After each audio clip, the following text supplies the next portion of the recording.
Road safety को लेकर लगातार सरकार बहुत सारे कार्यक्रम करती रहती है।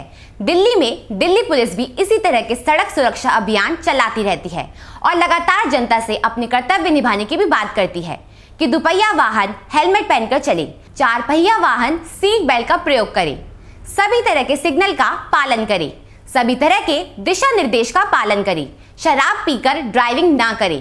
इन सभी बातों को हम भी मानते हैं, जनता को भी समझना चाहिए और इन बातों का भी पालन करना चाहिए। लेकिन एक बात यह सामने आती है कि लगातार करोड़ों रुपए का खर्च करके जनता से सारे कर्तव्य निभाने की बात तो सरकार करती है, लेकिन अपने खुद के कर्तव्य कब निभाएगी? कब ये खराब सिग्नल ठीक होंगे? कब हमारी सड़कें गड्ढा मुक्त होंगी? कब हर चेक पॉइंट पर रिश्वतखोरी बंद हो जाएगी? कब अवैध रूप से चल रहे सभी वाहनों को जब्त कर लिया जाएगा? कब ड्राइविंग लाइसेंस बनाने में हो रहे व्यापक भ्रष्टाचार में लगाम लगेगी? क्योंकि यह वह मुद्दा है जिसके बिना सड़क सुरक्षा अभियान की बात करना शायद बेईमानी है। इसी को लेकर जब हमारे संवाददाता अजय जैन जी ने विधानसभा अध्यक्ष रामनिवास गोयल जी से सवाल किया तो देखिए उन्होंने क्या कहा। तो पूछना चाहूँगा, जैसे कि वैसे तो मैं कह रहा हूँ कि बहुत व्यवस्था सुधरी है, लेकिन व्यवस्था अभी भी है कि आज लाइसेंस बनवाने के लिए कोई जाता है तो पैसों की बात की जाती है कि कितने पैसे लगेंगे लाइसेंस बनवाने के लिए।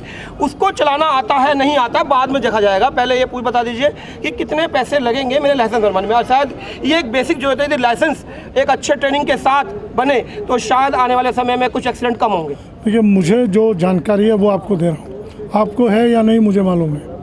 अब लाइसेंस हमने ऑनलाइन कर दिया और जो चीज़ ऑनलाइन हो जाती है फिर उस पर पैसे की जरूरत पड़ती है। आज टेस्ट होता है, वहाँ पे टेस्ट होता है सर, टेस्ट होता है, उसके पैसे आज भी लिए जा रहे हैं सर। आप बताइए, मुझे कंप्लेन आनी चाहिए कोई। और एक और चीज़, शायद आज अखबारों में पढ़ा है आपने कि अब हमने संडे को भी खोल दिया। संडे छुट्टी होती थी, अब संडे को भी चालू किया है।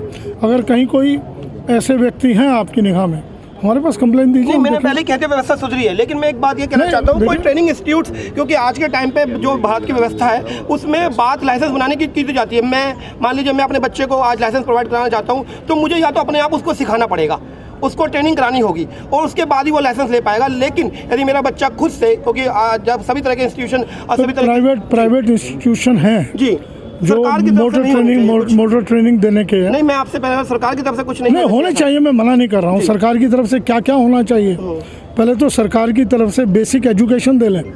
मोटर ट्रेनिंग तो बहुत बात की बात है। मेरा 3 साल का बच्चा, वो सरकारी स्कूलों में एडमिशन ना मिले, मेरी जेब में पैसा नहीं, वो मेरे लिए ज़्यादा ज़रूरी है।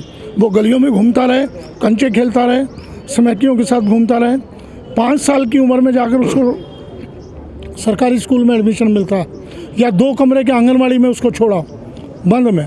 पहले हमारे लिए वो सबसे ज़रूरी है, उसकी हम व्यवस्था कर रहे हैं। 350 स्कूलों में आज सरकार के केवल दिल्ली में हमने नर्सरी स्कूल खोल दिए हैं। नहीं, मैं आज की जो रोड सेफ्टी नहीं, वो रोड सेफ्टी की वो मैं समझ गया आपका, ना बेईमानी नहीं है, लोगों को एजुकेट करना बेईमानी नहीं है। जिस तरीके से मैंने अभी सवाल रखा कि जो ट्रेनिंग इंस्टीट्यूट्स हैं वो होने चाहिए नहीं होने चाहिए, तो प्राइवेट ट्रेनिंग इंस्टीट्यूट बहुत सारे अवेलेबल है। लेकिन जिस तरीके से मैंने बात रखी, क्या सरकार की जिम्मेदारी नहीं बनती कि रोड ट्रेनिंग, जो रोड सेफ्टी है उसकी ट्रेनिंग प्रोवाइड की जाए? क्योंकि आज तक अभी तक कोई भी कॉलेज, कोई भी इंस्टीट्यूट अभी तक रोड सेफ्टी के लिए कोई ट्रेनिंग नहीं दे रहा है। और जब लाइसेंस बनाने की बात आती है तो वहाँ पे कहीं ना कहीं पैसों की बात आती है कि कितने पैसे लगेंगे उस लाइसेंस को बनवाने में। ये बात अभी भी रोड सेफ्टी किसी भी प्रोग्राम पे कहीं ना कहीं बहुत बड़ा थप्पड़ है।